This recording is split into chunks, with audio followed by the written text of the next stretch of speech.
Hello, guys, and this is me again, and I'm here to discuss how to use tags, custom fields, and custom values to segment and store context, info, and Zapify.io. So first is open a contact.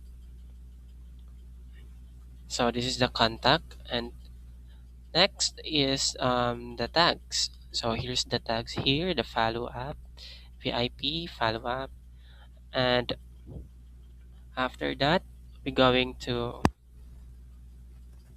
settings to para mapapag sa sidebar and click the custom fields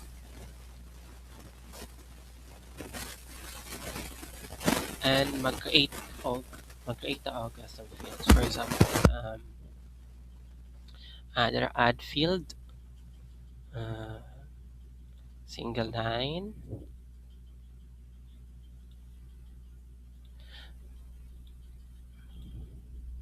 opportunity. Then next, so na-add na to siya. Here's sunod na po na to is custom values.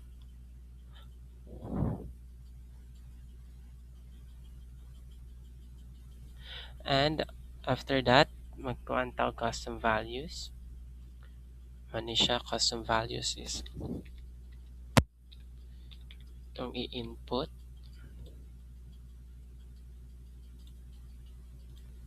So far, kung wala man tayo data or folder, create.